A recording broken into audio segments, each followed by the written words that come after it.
Allahu Akbar, Allahu Akbar, La ilaha illallah.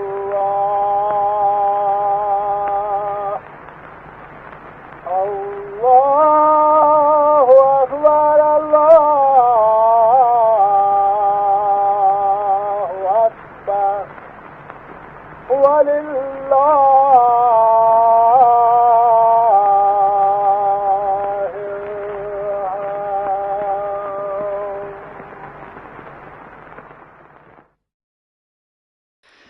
Hazreti Inayat Han, Muzika e sferave, pjesa e parë.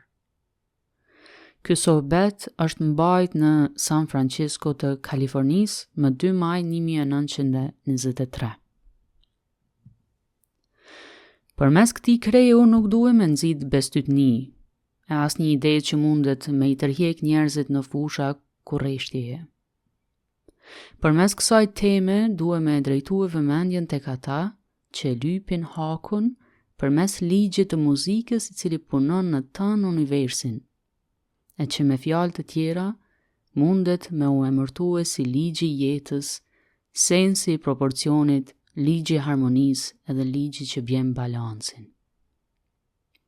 Ligji i cili është i mshefur në krejt fushat e jetës, që e mban këtë univers të paprekun, e që e përpunon fatin në për krejt universin, kështu tu e përmbush qëllimin e vetë. Muzika që e njofim na në jetën e përditshme është veç një miniatur që inteligjencat tona e kanë kap prej asaj muzike ose harmonie të krejt universit që punon brapa neve. Muzika e universit është sfondi i një pikture të vogël që na e quajmë muzikë. Sensi jon për muzikën, tërheqja jon ndaj saj, kallëzon që ajo gjendet në thellësinë e qenjes tonë. Muzika është mbrapa punës së krejt universit. Ajo nuk është veç objekti më i madhneshëm i jetës, por ajo është vetë jeta. Poeti i madh dhe i madhneshëm, Hafizi jon prej Persisë thotë: Shumë thonë që jeta në trupin e njeriut ka hy mendimin e muzikës, po e vërteta është se vetë jeta është muzikë. Kisha desht me ju kallëzue se çka e ka bo atë me u shpreh kështu. Në lindje ekziston një legjend e cila kallëzon se qysh Zoti pa të ba një statuj prej balte në imazhin e vetë, edhe i pa të thonë shpirtit me hyje në të. Po shpirti pa të refuzu me hy në atë burg, sepse natyra e tij është me fluturue i lishëm e mos me u kufizu prej asnjë lloj robnimi. Si përfundim, shpirti nuk deshti me hy në atë burg. Për këtë Zoti u tha me laçeve, me e lujt muzikën e tyne, edhe kur me laqet nisën me lujt, shpirti ra në daldi. Ai hyni në trup përmes kësaj dallije për me e bë të qartë këtë muzikë në vetvete. Është një legjendë e bukur, edhe më e bukur është e fshehtë e saj. Interpretimi i kësaj legjende na kallëzon neve për 2 ligje të mëdha. Një është që liria është natyra e shpirtit. Edhe për shpirtin e ton tragjedia e jetës është mungesa e asaj lirie që i takon në natyrën e tij burimore. Fshetësia tjetër është që arsyeja e vetme sepse shpirti ka hyrë në këtë trup prej balte, a materjeje, është me shijue muzikën e jetës e me bë të qartë këtë muzikë në vetvete. Kur i bajmë bashkë këto 2 fshetësi, fshetësia e tretë, që është fshetësia e fshetësive, na bjen në përmend që pjesët tona të pakufizume bëhen të kufizume dhe të varruna prej tokës me qëllim që me bë këtë jetë, që është jeta e jashtme, ma të kapshme. Për këtë shkak ekziston një humbje edhe një fitim. Humbja është humbja e lirisë. E fitimi është përvoja e jetës që fitohet tanësisht u e ardhë në këtë jetë të kufizume, që na e quajmë jetë të një individi. Çka na bën me u tërheq ka muzika, është se krejt qenja jonë është muzikë. Mendja jonë, trupi jonë, natyra se ku jetojmë, natyra që na ka bën neve, krejt çka është në neve e rreth neve, krejt është muzikë. Na zgjon interes sepse jemi krejt afër kësaj muzike, edhe jetojmë, lëvizim e kemi veten tonë te. Na josh vëmendjen tonë edhe na jep knatësi, si përgjigje të ritmit dhe tingullit që po e mbajnë tan organizmin tonë në gjendjen e tij burimore. Ajo se çka na pëlqen në krejt artet, qoftë në vizatim, piktur, gdhendje, arkitektur, a skulptur, edhe çka na intereson në poezi, është harmonia mbrapa tyne, e cila është muzikë. Atë që poezia sugjeron, ritmin e poezisë ose harmoninë e ideve dhe shprehjeve, është muzikë. Para së gjithash, në piktur edhe në vizatim, është ndjeshmëria jonë ndaj proporcionit, ndjeshmëria jonë ndaj harmonisë, ajo që na jep tan atë knatësi për me çmu atë. Çka na tërheq me kënë afër natyrës është muzika e natyrës. Sepse muzika e natyrës është ma përkryme se sa ajo e artit. Ajo na jep neve një sens egzaltimi që mu ende rreth drujve, me shiku gjelbrimin, me qëndru e afër rrjedhës së ujit me ritmin, tingullin edhe harmoninë e saj.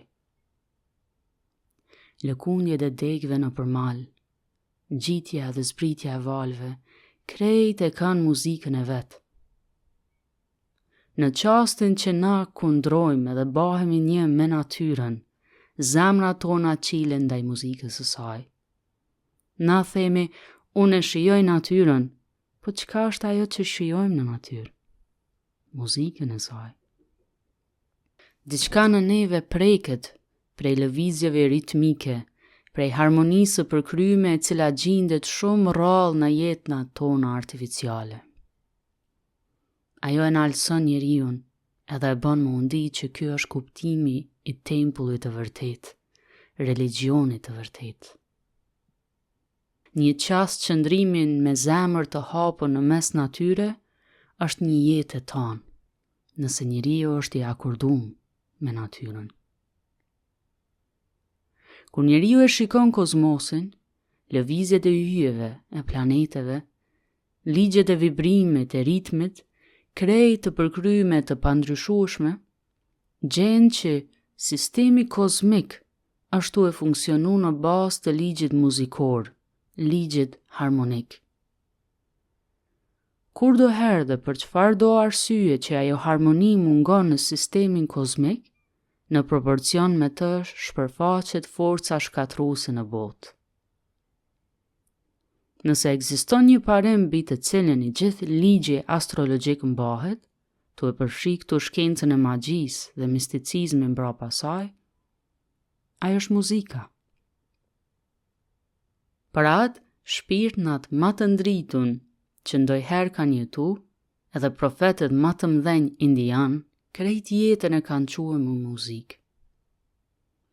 Prej muzikës në miniaturë që na e kuptojmë atë, ata e zgjenuan vetveten te i gjithë universi i muzikës.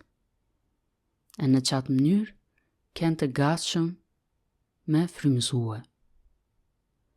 Ai që e gjen qelsin e muzikës për krejt punë të jetës, është ai që bëhet intuitiv. Është ai që ka frymëzime. Është në të ku zbulesat shpërfaqen, sepse gjuha e tij bëhet muzikë. Çdo objekt që e shohim ashtu zbulue. Në çfarë forme? Me anë të shprehjes së karakterit, natyrës dhe sekretit të tij. Çdo njeri që na vjen, kallëzon për të kalumen, të tashmen e të ardhmen e tij. Po në çfarë mënyre? Përmes pranisë që rrëfen dhe çka përmban. E si kështu? Në formë të muzikës, veç nëse kishim ujtë me ndi. S'ka gjuhë tjetër, pos ritmit dhe tingullit. Na i ndigjojmë ato ama si ndigjojmë me vesh tanë. Një person i shoqnueshëm shpërfaq harmoni në za, fjalë, lëvizje, sjellje të veta. Një person jo i shoqnueshëm në krejt lëvizjet, shikimet e qerën e vet, në ecjen e në gjithçka të vet, ka me kallëzue jo harmoni. Veç të kishim pas aftësime pa. Jam çudit shumë në Indi kur një mik u zemroj ke lehtas. Nga njëherë kur vinte për vizit, i thojsha, a je i zemruem sot?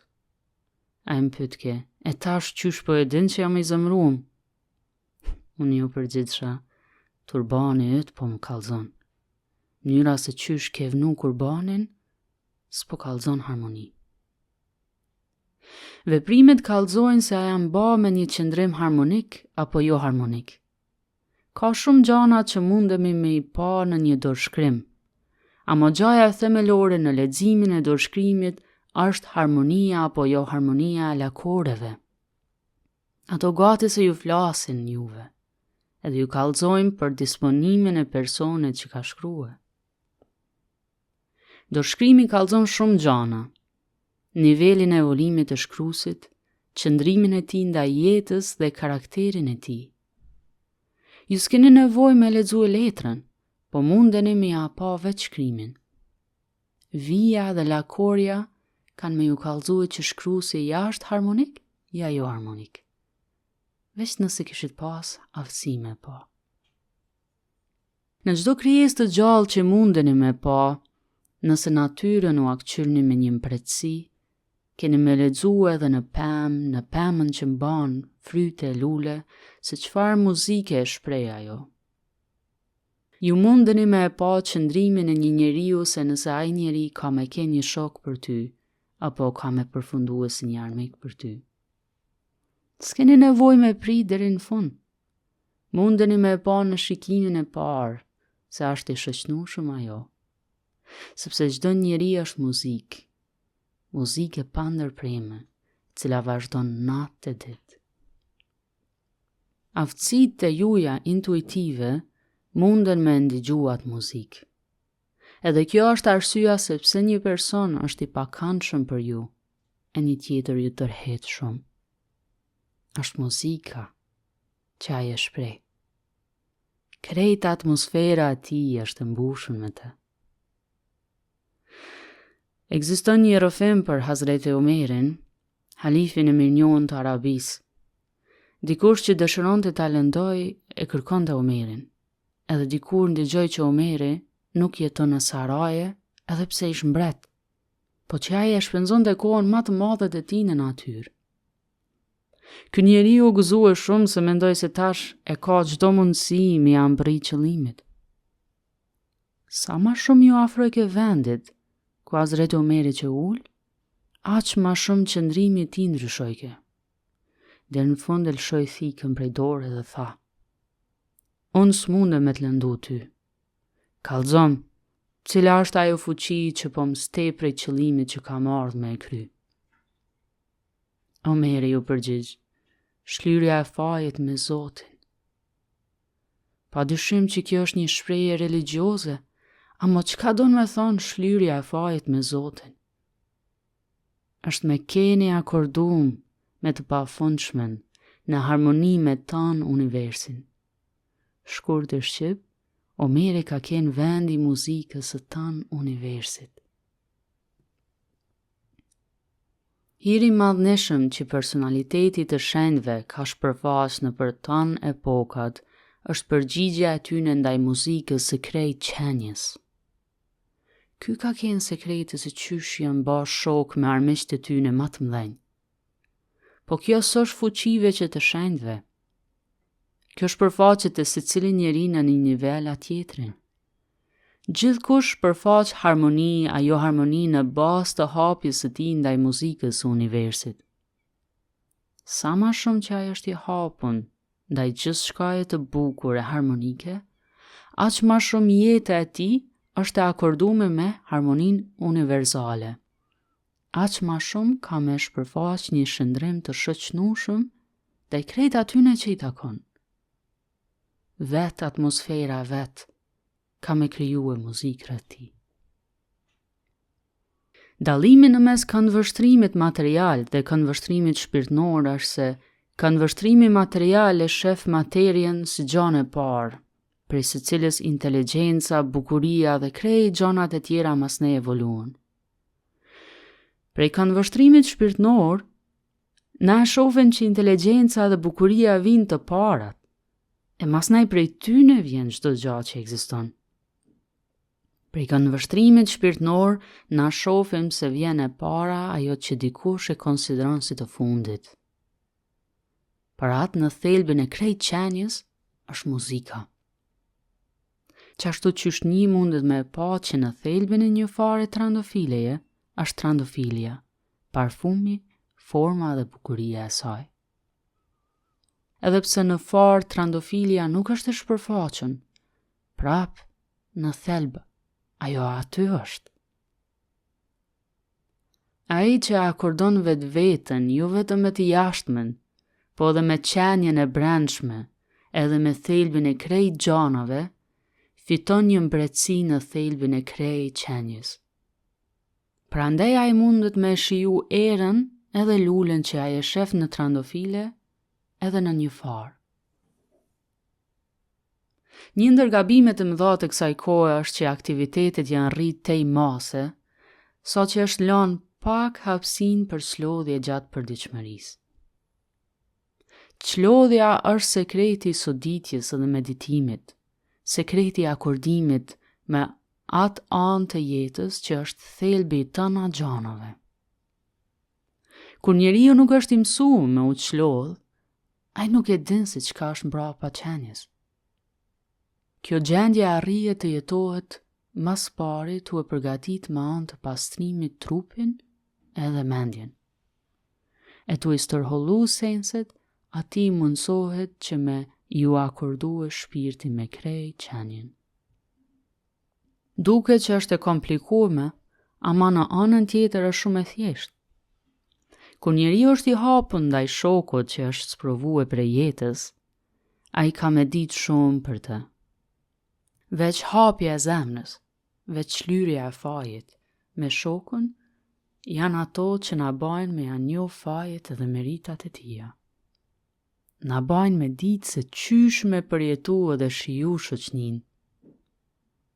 Aty ku ka urrejtje, gjykime dhe idhnime, aty ka humbje të mirëkuptimit. Sa ma i thellë që një njeri është, aq ma shumë shok ka ai. Është vogëlsia, ngushtësia, mungesa e zhvillimit shpirtnor që e bën një njeri përjashtues, të largët edhe ndryshe prej të tjerëve. Ai e ndin veten më të lartë, më të madhe, më të mirë se tjerë. Qëndrimi i tij shoqnor duket që është humb. Në këtë mënyrë, ai është shkëput vetëm prej tjerëve. E tani këtu qëndron tragjedia e tij. Ky njeri kur nuk bëhet i lumtur. Njeri i lumtur është ai që është i gatshëm me kenë shok me të gjithë. Botkuptimi i jetës së tij është me kenë i shoqnueshëm. Ai nuk është i shoqnueshëm vetëm me njerëzit, po edhe me objektet edhe gjendjet. Është prej këtij qëndrimi shoqnues që njeriu i zgjanon edhe i rënon muret që e mbajnë në burg. E tu i rënue këto mure, ai jeton shlyrin e fajit me absolutën. Kjo shlyrje me absolutën shpërfaqet si muzikë e sferave. Edhe këtë ai jeton në çdo kënd, në bukuritë e natyrës, në ngjyrat e luleve, në çdo gjë që shef, në çdo kënd që takon. Në orët e soditjes edhe vetmisë, edhe në orët kur ai është në mes dynjas, muzika për të është gjithmonë aty. E ai është gjithmonë tu e shiju harmoninë.